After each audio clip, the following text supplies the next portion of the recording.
Bismillahirrahmanirrahim. Assalamualaikum warahmatullahi wabarakatuh. Alhamdulillahirabbil alamin wassalatu wassalamu ala asyrafil anbiya'i wal mursalin sayyidina wa maulana Muhammadin wa ala alihi wa ashabihi ajma'in. Allahumma 'allimna ma yanfa'una wanfa'na bima 'allamtana wa zidna ilma. Allahumma arinal haqqa haqqan warzuqna ittiba'ah wa arinal batila batila warzuqna ijtinabah. Alhamdulillah, segala pujiannya bagi Allah Subhanahu wa taala, Rabb semesta alam, Rabbul alamin, Rabbnya manusia, Rabbnya para malaikat, dan Rabbnya para nabi. Salawat dan salam semoga senantiasa tercurah limpahkan kepada aswah kita baginda Nabi Muhammad sallallahu alaihi wasallam. Insyaallah kita akan melanjutkan kembali pembahasan kita tentang manusia. Insyaallah ini kita tidak membahas manusia dari elemen fisiknya, tetapi elemen non fisiknya yang jauh lebih indah sebenarnya. Belakangan ini saya mendapati bahwasanya arah pembahasan tentang psikologi manusia sudah mulai mengarah ke psikologi Islam. Jadi karena memang membahas tentang manusia tidak semudah membahas tentang alam semesta. Ini kan kesalahan kita itu sebenarnya begini. Ilmu sains itu kan memang untuk pembuktiannya kan biasanya dibuktikan dengan empirisme ya, empiris. Nah, salahnya ilmu pembahasan tentang manusia itu disikapi sebagaimana sains.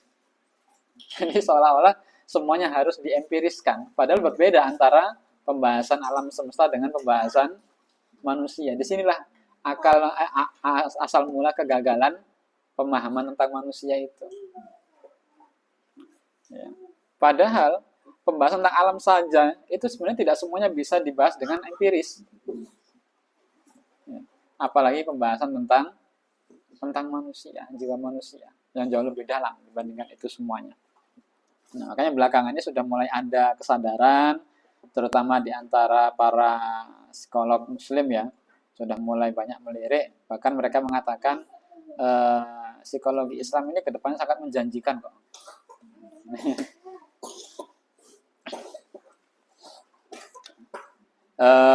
Saya tadi kepikiran ya, kita kan sepakat bahwasanya di antara semua ciptaan Allah, manusia ini termasuk ciptaan yang paling sempurna. Kita perhatikan alam semesta ini, kadang kita melihat perpaduan warna yang sangat indah ya.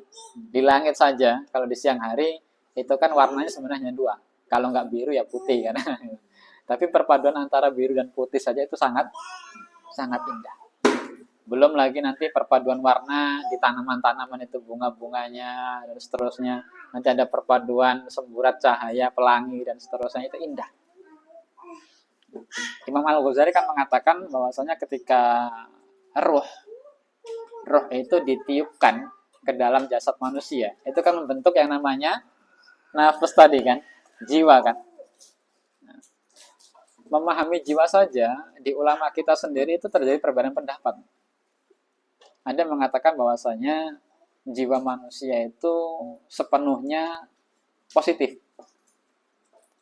Nah, ada yang mengatakan bahwasanya jiwa manusia itu ya terciptanya ada yang memang full baik, ada yang full buruk. Misalkan begini, kalau manusia memang dia diciptakan untuk masuk neraka, maka ya apapun usaha yang dilakukan dia tetap akan masuk neraka. Jadi ini memahami jiwa manusia saja di antara ulama muslimin juga ada perbedaan pendapat ya.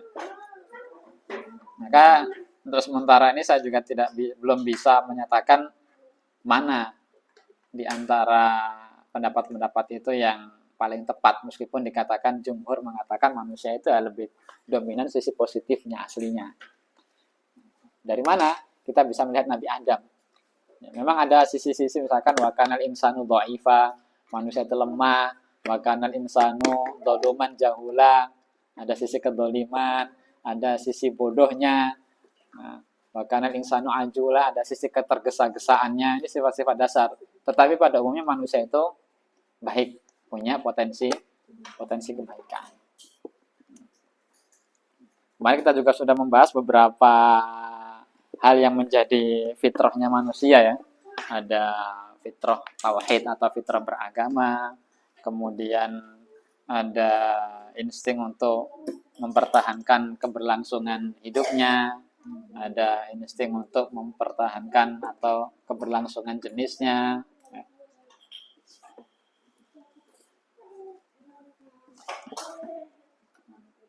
Nah, insting-insting itu kemudian akan memunculkan beberapa manifestasi kan sifat-sifat. Nah, sifat-sifat itu jika bersinggungan dengan sifat-sifat yang lain, ini juga menghasilkan sesuatu yang baru. Dan komposisi, kalau misalkan ini sekian persen akan menghasilkan sesuatu yang berbeda. Persis seperti apa? Masakan ya, kalau ini campur ini jadi ini jadi ini jadi ini. Makanya tadi saya sampaikan di langit saja kalau perpaduan antara biru dan putih itu sudah indah. Belum lagi nanti perpaduan warna, bunga-bunga dan lain sebagainya. Ini jiwa manusia jauh lebih indah daripada itu. Bahkan jauh lebih kompleks, rumit untuk memahaminya. Nah, di pembahasan kita sebelumnya kita sudah bahas sifat apa saja. Ya, muncul bakhil, muncul ini dan seterusnya. Nah, sekarang kita akan membahas tentang al-huzn wal asa wal asaf. Jadi, huzn ini adalah kesedihan, al-asa ada yang mengatakan sebagai duka, dan al-asaf adalah penyesalan. Kita pelan-pelan ya. Yuqalu lughatan al-huznu wal hazanu khusyunatun fil ard. Secara bahasa, yang namanya huzn atau hazan itu arti asalnya adalah keras, kasar, seperti tanah. Ya, tanah itu kan punya sifat apa? Iya, keras, kasar. Wal khusyunatu takunu fin nafsi lamma yahsulu fiha minal gham. Kemudian kekerasan ini juga terjadi dalam jiwa karena adanya al-gham, kegundahan atau kesedihan. Faka'an nama yaj'aluha hadzal gham khosyanah mithlal ab. Seolah-olah kesedihan atau kegundahan itulah yang membuat jiwa menjadi kasar, menjadi keras seperti tanah. Jadi asal arti hazan dan huzn itu biasa dipakai untuk tanah dulunya, al-ab. Tapi karena jiwa manusia juga mengalami hal itu, maka huzn dan hazan ini akhirnya dipakai sebagai istilah yang terjadi dalam jiwa manusia.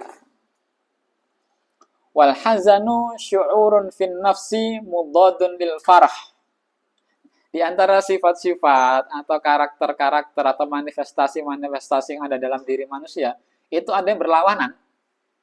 Sebagai contoh ini, kesedihan itu, al-hazan atau al-huzn, dia merupakan syu'urun fin nafs, yakni perasaan dalam jiwa, mudadun lil farah, yang menjadi lawannya kegembiraan. Di pertemuan sebelumnya kita sudah bahas ya kegembiraan ya. Adalah lawannya adalah al-huzn. Allah Subhanahu wa taala berfirman dalam Quran surah Ali Imran ayat 153, A'udzubillahi minasyaitonir rajim. Likaila tahzanu ala ma fatakum wala ma asabakum. Agar supaya kalian tidak bersedih hati atas apa yang luput atau apa yang menimpa kalian. Ya, ini Al-Quran menandakan bahwasanya dalam diri manusia itu ada sifat huzn, ada sifat sedih. Siapa di antara kita yang tidak punya kesedihan dalam dirinya? Ada. Selama dia masih bisa disebut sebagai manusia, ada potensi untuk bersedih hati. Pasti.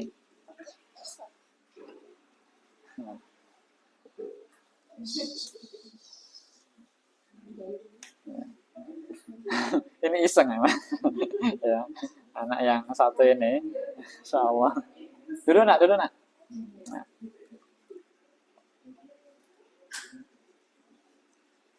Wa hadza syu'ur ghaliban, dan perasaan ini pada umumnya atau seringkali yulazimul insan, menyertai manusia, alladzi tahiffu bihil makarih, yang dikelilingi oleh kesulitan, au yuwajihuhul mata'ib, atau yang sedang menghadapi masalah. Jadi rasa sedih tadi itu biasanya menyertai orang yang dihinggapi permasalahan atau kesulitan. Itu biasanya. Faqad ya'ti min fuqdani azizin. Ini diantara penyebabnya. Kadang rasa sedih itu bisa muncul karena apa? Kehilangan orang yang dicintai. Betul? Iya. Rasa sedih biasanya muncul karena tadi kehilangan orang yang dicintai. Au khasaratu syai'in dzi qimatin kabirah. Atau dia kerugian atas sesuatu yang dianggap berharga. Kehilangan orang yang dicintai, merasa rugi atas sesuatu yang berharga. Au fasyalin fi tahqiqi amrin ham, atau dia mengalami kegagalan dalam mencapai sesuatu yang dianggap penting. Pengen masuk ke sini kok nggak diterima, pengen jadi ini, pengen jadi itu kok nggak jadi. Makanya banyak calon-calon anggota. Iya, itu tingkat sedihnya sudah di atas lagi. Bukan hanya sedih, bahkan sampai depresi, stres. Sebagai contoh, wa minhu huznu ummi Musa alaihissalam. Di antara contohnya adalah kesedihan ibunya Nabi Musa alaihissalam. Hina wada'athu fis sunduq. Ketika ia harus meletakkan bayinya, yakni Nabi Musa, di dalam sebuah kotak. Wa alqat bihi fi nahrin Nil. Kotak itu harus dilempar atau dibuang ke sungai. Apa ini? Bukan, jangan dilempar ya. Diarung. Dilarung ya. Ya, dilarungkan di sungai Nil. Faqadzafahul mauju ba'idan anhu. Kemudian kotak itu dihempaskan oleh ombak menjauh dari sang ibu. Terbayang bagaimana perasaan ibunya Nabi Musa ketika itu. Dan ini dipotret.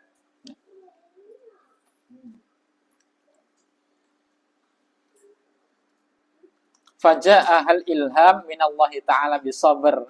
Makanya ketika itu datang ilham dari Allah Subhanahu wa taala supaya sang ibunda ini sabar. Apa kalimatnya? Faradadnahu ila ummihi kaitaqarra ainuha wala tahzan. Maka kami mengembalikan Musa kepada ibunya supaya apa? Taqarra ainuha. Taqarra. Al-qur itu makna aslinya al-burudah, sejuk, dingin. Makanya qurrata. Iya, di sini ada peserta namanya qurrata ayun. Qurratu ain atau qurratu ayun itu disebut dengan penyejuk mata. Karena kesedihan, ada beberapa ekspresi jiwa itu yang sifatnya dingin, ada beberapa ekspresi jiwa yang sifatnya itu panas. Ya. Sampai disebutkan bahwasanya air mata manusia itu juga terbagi menjadi dua. Air mata yang muncul karena kemarahan dan kesedihan itu sifatnya panas. Karena panas, sedih itu panas, maka dia perlu didinginkan. Allah berfirman, faradadnahu ila ummihi kai taqarra ainuha wala tahzan, supaya matanya menjadi sejuk dan tidak bersedih. Ini kita belum membahas secara detail apa saja penyebabnya, kemudian bagaimana cara mengobatinya, kemudian apa manfaat kesedihan itu. Belum ya, ini kita baru membahas bahwasanya dalam diri manusia itu ada kesedihan. Memang Allah ciptakan. Wa minhu al-hazan atau al-huzn alladzi asaba fuqara al-muslimin. Ada pula kesedihan yang menimpa orang-orang muslim yang fakir. Zaman siapa? Zaman Nabi Muhammad SAW. Wahum la yajiduna malan. Ketika mereka tidak memiliki harta, yunfiqunahu litajhizi anfusihim wa dhahab ma'a Rasulillahi sallallahu alaihi wasallam fi jaisil usra. Jadi kesedihan mereka itu karena mereka tidak punya harta yang dipergunakan untuk menyiapkan diri pergi bersama Rasulullah dalam perang Tabuk. Bayangkan, ini kesedihannya. Jadi ada orang sedih karena terpisah dari anak, ada orang sedih karena tidak mendapatkan kesempatan yang dianggap sangat berharga tadi. Kan tadi kan menjawab kesedihan diantaranya dia gagal atau tidak mendapatkan sesuatu yang dianggapnya berharga. Nah, ini kesedihan zaman Rasul. Qala ta'ala wala 'alal ladzina idza ma atauka litahmilahum qulta la ajidu ma ahmilukum 'alaihi tawallaw wa a'yunuhum tafidhu minad dam'i hazana alla yajidu ma yunfiqun. Quran surah At-Taubah ayat 92. Kalau yang tadi ibunya Nabi Musa Al-Qasas ya, ayat 13, ini At-Taubah 92. Jadi ceritanya para sahabat itu yang nggak punya harta datang kepada Rasulullah. Wahai Rasul, tolong bantu. Gimana caranya kita bisa ikut berangkat. Jadi peperangan itu tidak modal nekat. Dia ada syaratnya. Dia harus punya bekal selama perjalanan. Dia punya senjata. Harus begitu. Karena kalau tidak begitu, maka dia hanya akan menjadi beban bagi yang lain. Jadi beramal pun ini ada ukurannya, tidak asal nekat. Nah, Rasul itu juga sudah habis uangnya, hartanya, untuk menyiapkan membiayai orang-orang lain. Para sahabat yang lain pun juga demikian. Akhirnya tidak ada lagi peluang bagi mereka untuk ikut berangkat. Ketika sudah begitu, akhirnya mereka berpaling kembali ke tempatnya masing-masing dengan mata bercucuran air mata. Ini kan Masya Allah. Sedihnya mereka. Kalau kita sekarang gimana?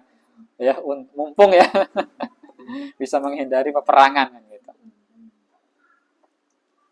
Wa minhu hazanu Ya'qub alaihi salam ala ibnihi Yusuf. Sebagai contoh juga Nabi Ya'qub itu juga pernah bersedih karena kehilangan Nabi Yusuf alaihissalam. Qala ta'ala, qala innama ashku bathi wa huzni ilallah. Nah, di dalam Quran surah Yusuf ayat 86. Nabi Ya'qub berkata, dikisahkan dalam Al-Quran, sesungguhnya aku mengadukan permasalahanku dan kesedihanku hanya kepada Allah Subhanahu wa taala. Ya, ini jadi penting ini. Perlu dicatat. Wa indama yuqalu la tahzan. Ketika dikatakan la tahzan apa artinya? Jangan bersedih. Falisa dzalika nahyan an tahsilil huzn. Itu bukanlah larangan untuk merasakan kesedihan. Ya, gimana maksudnya? Di Al-Quran ada tidak kalimat la tahzan? Ada? Yang dilarang itu merasa bersedih atau apa? Gimana? Li'annal huzna la yahsulu bil ikhtiyar. Kesedihan itu munculnya bukan karena pilihan kita. Karena sedih itu adalah respon alami. Jadi pada asalnya kita tuh tidak bisa saya pengen sedih, saya pengen tidak sedih, tidak. Tetapi ini adalah respon alami. Sehingga kalau respon alami itu kan bukan kehendak bebas manusia ya. Sehingga dia tidak bisa dilarang sebenarnya merasakan kesedihan. Berarti yang dilarang itu walakin hadzan nahi innama huwa fil haqiqah yuqsadu ma yuwarrithul hazan. Yang dilarang sebenarnya adalah hal-hal yang menyebabkan kesedihan atau efek kesedihan yang memang tidak baik, efek negatifnya. Misalkan begini, kesedihan tadi kan disebutkan ada kesedihan yang baik ya, bahkan ada kesedihan yang buruk, betul. Jadi kalau kita lihat contoh-contohnya, bahkan ada kesedihan yang memang itu alami, tidak baik dan tidak buruk. Kalau kesedihannya para sahabat karena nggak bisa ikut perang itu kesedihan yang terpuji tidak? Terpuji. Berarti terlarang tidak? Tapi kalau kita sedih karena gagal, terlarang tidak? Secara otomatis sebenarnya tidak. Tetapi ada jenis kesedihan yang mengakibatkan hal-hal yang negatif. Itulah sebenarnya yang dilarang oleh Allah Subhanahu wa taala. Di Al-Qur'an ada lagi la tahzan innallaha ma'ana. Ya. Jadi sebenarnya kesedihan itu adalah sifat alami. Yang dilarang sebenarnya adalah dampak buruknya. Atau jangan terus berlarut-larut karena nanti akan ada dampak buruk. Ada sebuah syair yang mengatakan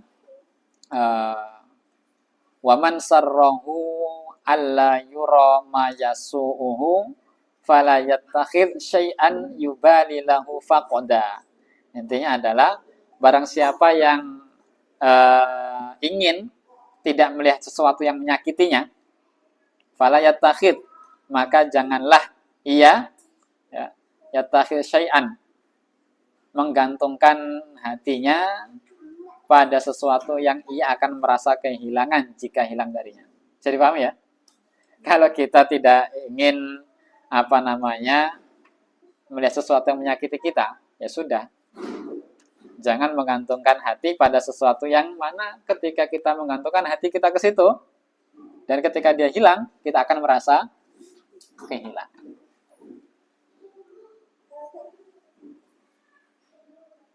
Tapi kadang ini disalahartikan begini. Ada orang tidak mau membangun hubungan.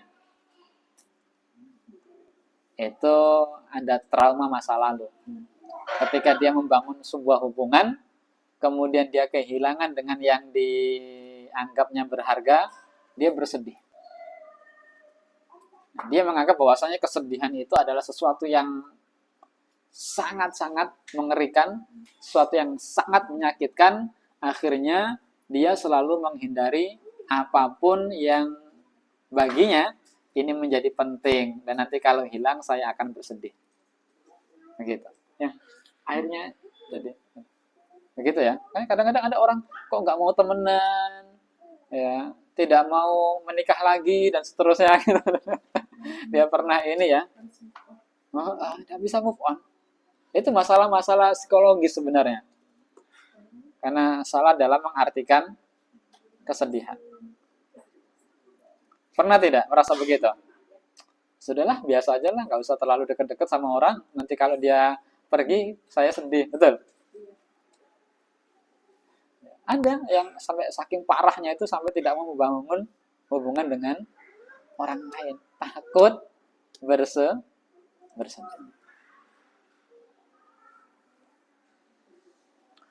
Wa hadhil hayatud dunya majbulatun bil ahzani wal ma'asi. Masyaallah. Bukan ma'asi dengan ain dan shad ya, tapi ma'asi. Kehidupan dunia ini penuh dengan kesedihan dan tragedi. Betul. Ya, namanya orang hidup ya tidak bisa ya, menghindari hal-hal yang begitu. Pasti dia ketika berhubungan dengan seseorang akan membangun sebuah hubungan. Jangankan dengan manusia, dengan barang loh. Atau dengan hewan. Orang punya kucing gitu misalkan. Dia sudah suka dengan kucingnya. Kucingnya hilang. Sedih enggak? Sedih. Apalagi dengan manusia. Berarti apakah artinya kita nggak boleh punya kucing? Gitu? Atau tidak boleh membangun hubungan dengan manusia? Tidak. Tapi yang perlu kita lakukan adalah mengendalikan kesedihan tersebut. Katsiratun fihal mata'ib wan nawaib. Nah, banyak di kehidupan dunia itu dipenuhi dengan kesulitan dan musibah. Fa'alal insani ayyuwattina nafsahu ala muwajahatin nawaib.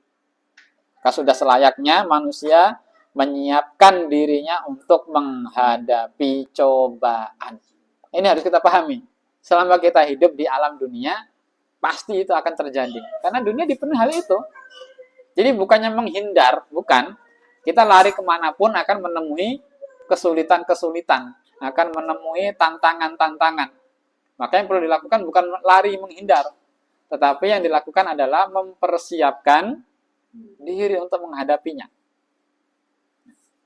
Hatta idza baghatathu naibatun arafa kaifa yusaytiru ala masyairihi. Sehingga ketika musibah datang secara tiba-tiba, ia tahu bagaimana mengendalikan perasaannya. Jadi harus siap-siap dari awal memang. Gimana supaya tidak kaget. Wa kaifa yata'amalu ma'al waqi', dan bagaimana bisa beradaptasi dengan kenyataan yang ada. Itu kenyataan loh. Harus kita bisa adaptasi. Hatta la yakunu atharuhu kabiran fi nafsihi wa huznihi asyad. Sehingga pengaruh tidak terlalu mendalam pada jiwanya dan kesedihannya pun tidak semakin berat. Jadi harus siap-siap berbagai macam kemungkinan yang terjadi ya. Husnudzon ada, kita berharap begini, tapi kalau begini seandainya, kita juga sudah harus siap. Tadi kan al-huzn ya. Di sini kan ada pembahasan 3. Ada al-huzn, ada al-asa, dan terakhir al-asaf ya. Wal asa wal huzn syai'un wahid. Huzn dan asa itu adalah satu pada asalnya. Pada asalnya satu. Illa anna haqiqatal asa huwa annahu ghammun ala syai' qad fata wa qadha. Namun hakikat dari asa adalah rasa sesal dan pedih. Jadi ada sesal, ada pedih atas sesuatu yang telah berlalu dan berakhir. Makanya ada orang istilahnya putus asa. Itu asa.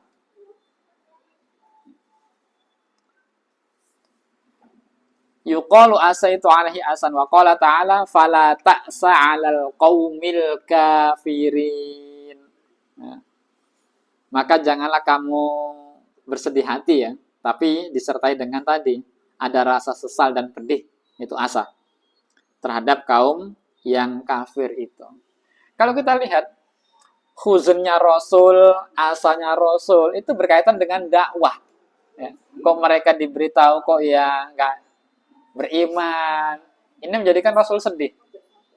Itu saja Allah hibur, jangan bersedih, ya, jangan wala ta'sa. Gitu.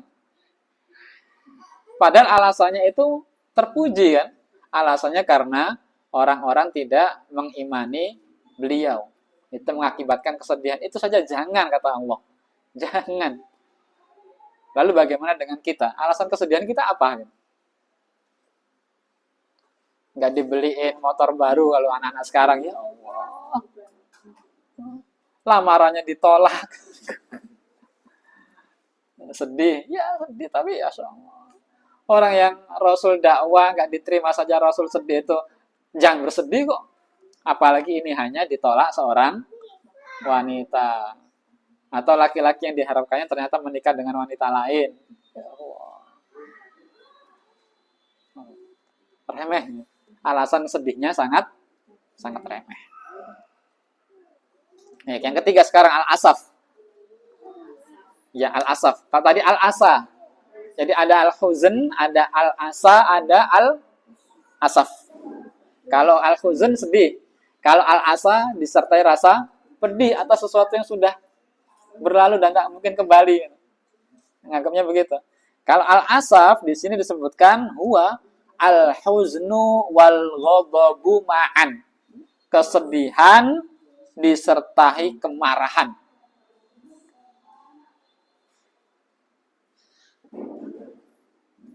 Wal asafu infi'alun fin nafsi qad yu'addi ilal muwajahati awil intiqam. Masya Allah.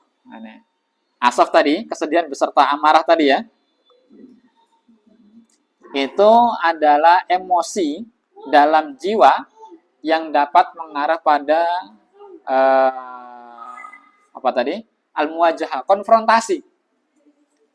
Awil intiqam, pembalasan, balas. Dia membalas perlakuan orang. Misalkan begini, laki-laki cintanya ditolak. Dia sedih awalnya. Terus meningkat disertai dengan kemarahan. Akhirnya ada dendam kan? Nah, itu akan mengakibatkan tadi konfrontasi, bahkan pembalasan. Dia akan membalas. Caranya dengan apa? Main dukun misalkan. Ya, atau kalau di film-film India itu kan, karena dulu dia dianggap rendah, akhirnya dia berusaha semaksimal mungkin, nanti perusahaan suami wanita yang dicintainya akhirnya dijatuhkan gitu-gitu kan. Iya, sinetron ya, gitu biasanya kan. Dia berusaha jadi orang kaya untuk menghinakan ini dan seterusnya. Jadi balas. Iya. Iya tadi sedih yang sudah meningkat. Sedih disertai dengan amarah tadi, kemarahan. Ada kecewa, ada gitulah. Karena perasaan manusia itu bisa akumulasi, campur tadi. Kayak kalau kesedihan campur dengan al-ghadab jadinya al-asaf, marah. Dan bukan konfrontasi dan pembalasan. Atau dia, saya akan mencari wanita yang lebih cantik. Nah, nanti saya pamerin depannya kan gitu. Pengen bales. Nah, atau hanya ingin berkonfrontasi. Nah, ini juga perlu kita tanyakan pada diri kita sendiri nih. Kadang-kadang kalau kita merasa kecewa, merasa sedih, ada tidak rasa-rasa seperti ini? Lihat aja nanti kan, itu kan biasanya kan. Biasanya gitu. Ada tuh.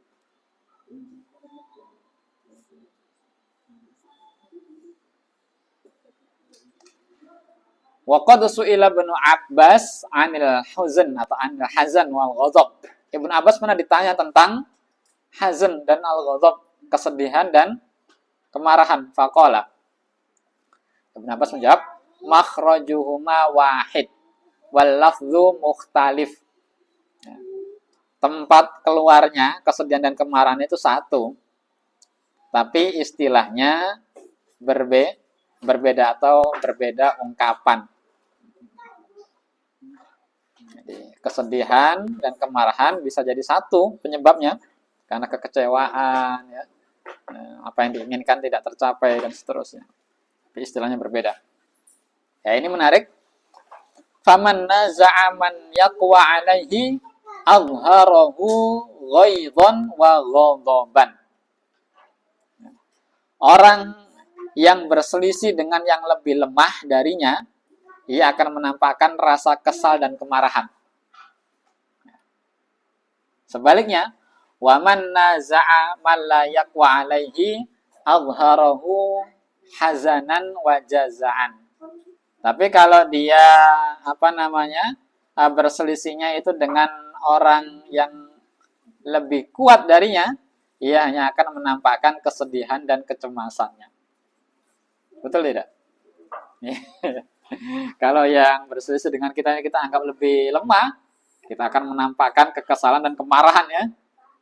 Tapi kalau kita anggap dia lebih kuat dari kita hanya bisa bersedih dan cemas.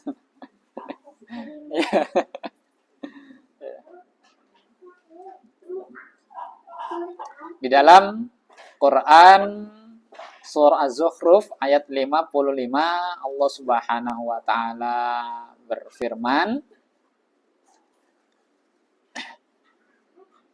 falamma asafuna intaqamna minhum. Nah, maka ketika mereka membuat kami marah, kami menghukum mereka. Tadi itu asaf tadi ada unsur kemarahan.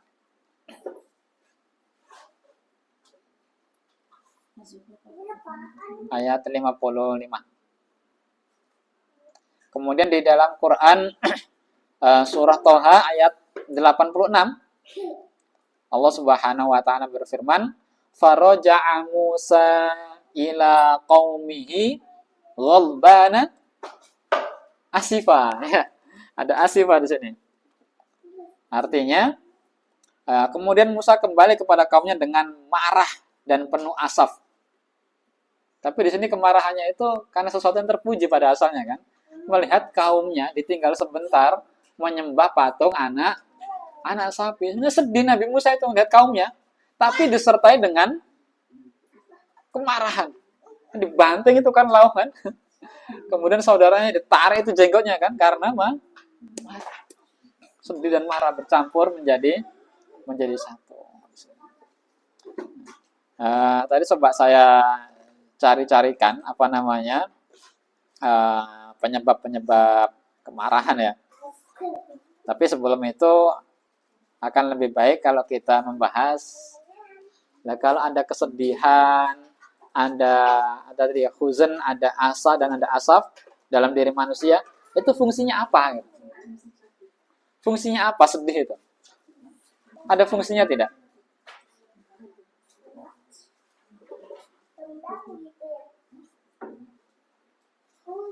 Apa fungsinya sedih? Ada fungsinya tidak? Ada. Apa fungsinya? Apa hikmahnya kita sedih? Melembutkan hati. Ya, apalagi? Merasakan nikmatnya. Ya, apalagi?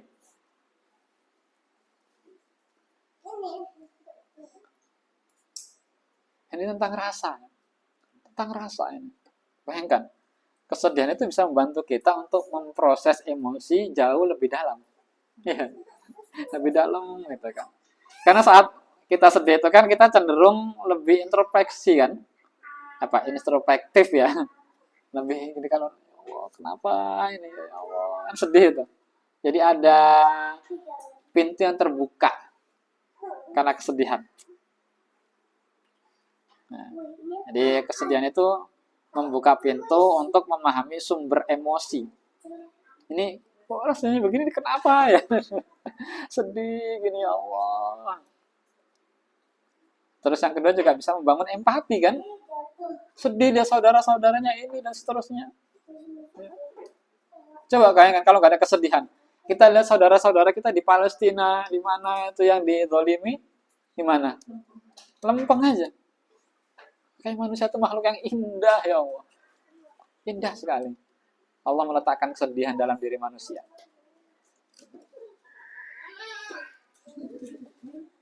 Ini kan bisa memperkuat hubungan sosial kita ya, terutama kepada kaum muslimin.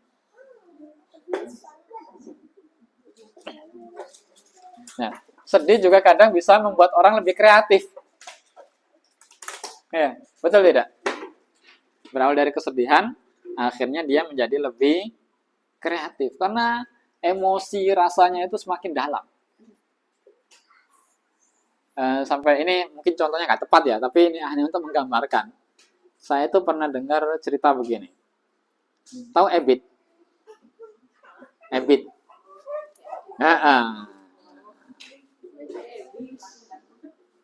Itu kan karya-karyanya itu memukau ketika dia mengalami kesedihan-kesedihan itu. Tapi ketika sudah mulai nyaman, sudah mulai ini, udah nggak menarik lagi. Jadi itu salah satu ininya, kesedihan. Nah, kesedihan tadi kan juga bisa untuk mendalami rasa ini akibatnya apa, sebabnya apa gitu kan. Sehingga dengan kesedihan itu orang bisa menutup celah setelahnya. Karena dia mampu mengenali perasaannya. Ini sedih diantaranya. Ada lagi yang lain ya? Fungsi kesedihan.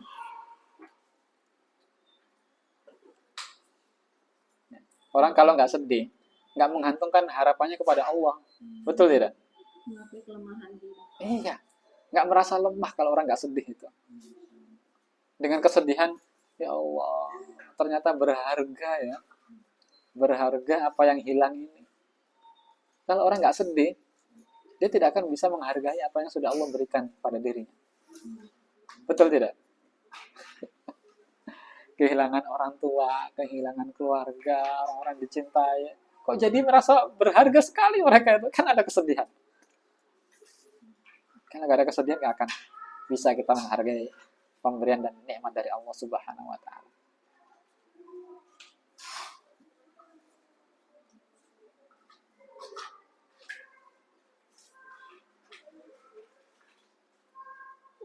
Begitu pula dengan duka tadi ya. Ada al-asa tadi juga mirip-mirip sebenarnya.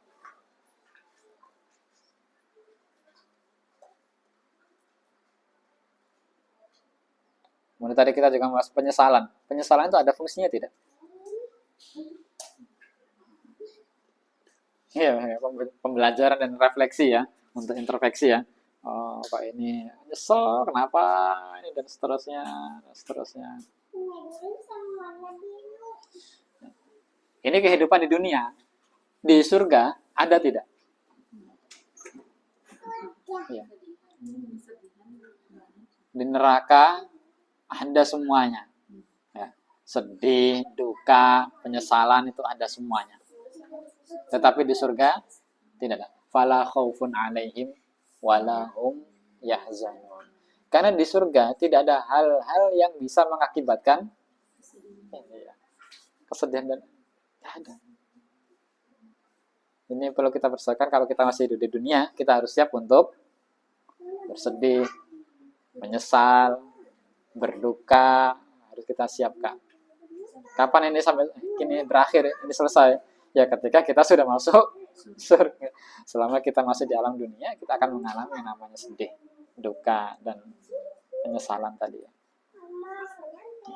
Ini sedikit kita bahas tentang ini. Ada beberapa karya tulis tadi saya temukan itu yang membahas tentang kesedihan dalam Al-Quran. Coba saya ambil beberapa di antaranya.